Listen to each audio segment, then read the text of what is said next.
Kondoa imekuwa ni wilaya ya muda mrefu sana. Tunatamani sasa ipande hadhi. Tutoke kwenye halmashauri ya mji twende kwenye manispaa. Ali Makoa, jiandae Mheshimiwa Subira Mgalu, jiandae Mwatatu Mbarak Hamisi. Ninakushukuru Mheshimiwa Naibu Spika kwa kunipatia nafasi na mimi niweze kuchangia kwenye hoja hii ya Wizara ya TAMISEMI. Mheshimiwa Naibu Spika, namshukuru sana Mwenyezi Mungu kutufikisha hapa. Nadhani ndo bunge letu la mwisho hii la awamu hii. Tunamuomba Mwenyezi Mungu atujalie uzima, inshallah tutaonana tena awamu inayofuata. Mheshimiwa Naibu Spika, nimpongeze Mheshimiwa Rais Dr. Samia Suluhu Hassan kwa kazi kubwa ambazo amezifanya kwenye taifa hili, hususan kwenye jimbo la Kondoa mjini ambalo wananchi waliniamini na kunipa ridhaa ya kuwasimamia. Mheshimiwa Naibu Spika, tunampongeza sana Mheshimiwa Rais kwa sababu amefanya wonders kwenye jimbo. Wilaya ya Kondoa ni miongoni mwa wilaya kongwe sana kwenye taifa hili, na muda mrefu kwa kweli wilaya ile ilikuwa imebakizwa nyuma sana. Leo katika kipindi cha awamu ya 6 mambo yaliyofanyika ni mambo makubwa sana ambayo tunasema kwa kweli sasa tunaanza kuiona wilaya kongwe ikiwa na thamani kubwa. Kwa hiyo tunampongeza na tunamwombea kila laheri na afya njema Mheshimiwa Rais, ili mitano mingine ijayo aweze kabisa kumaliza vile vichache ambavyo vimebaki kwa ajili ya manufaa ya watu wa Kondoa.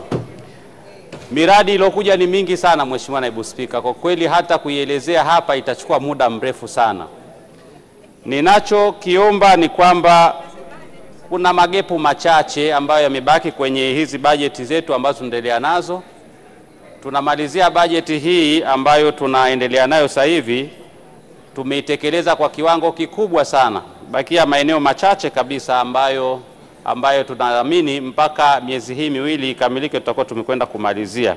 Mheshimiwa Naibu Spika, ninaishukuru serikali kwanza kwa kuendelea kukubali mipango yetu kama halmashauri na kama jimbo la kuendelea kuitengeneza wilaya yetu ya Kondoa.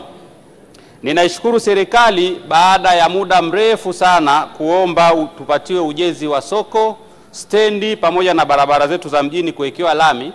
Sasa tunaona serikali imekwisha kubali na tayari wako wale wahandisi washauri kwenye jimbo wakiendelea na zoezi la kufanya kazi ya kuandaa dokumenti kwa ajili ya kuanza ujenzi wa soko la kisasa katikati ya mji, lakini ujenzi wa stendi pamoja na lami na taa za barabarani. Tunaishukuru sana serikali kwa kukubali mpango huu. Tulikuwa naongea na Mheshimiwa Waziri mwaka jana kwamba Kondoa imekuwa ni wilaya ya muda mrefu sana. Tunatamani sasa ipande hadhi. Tutoke kwenye halmashauri ya mji twende kwenye manispaa. Na alinieleza vigezo hivyo na mimi nikasimamia hapo. Kwa maana hiyo sasa kwa maandalizi ya miundombinu hii, kwa kweli ninaishukuru serikali na itakia kila laheri, na naamini kwa uchapakazi wa mawaziri wetu, Waziri Mchengerwa na manaibu waziri wote wawili kwa uchapaji kazi wao, naamini jambo hili litakamilika kwa ukamilifu. Najua TAMISEMI wanafanya kazi kubwa sana pamoja na watumishi wote wa TAMISEMI. Najua mambo haya yatakwenda kwa sababu kwa mara ya kwanza nimeona kwamba TAMISEMI wanatekeleza bajeti waliopangiwa na bunge kwa kiwango cha hali ya juu sana. Kwa hiyo ninawatoa hofu wana Kondoa mji waamini kwamba serikali hii iko kazini na mbunge wao yuko kazini. Sasa tuna miezi 6 tu ya wale wakandarasi washauri kufanya kazi ya kuandaa hizo dokumenti ili soko letu lijengwe la kisasa, barabara zetu za lami kilomita 7.5 pamoja na mataa ya barabarani. Kwa maana hiyo mji ule sasa utapendeza na tutaendelea kuujenga upate hadhi ili tuweze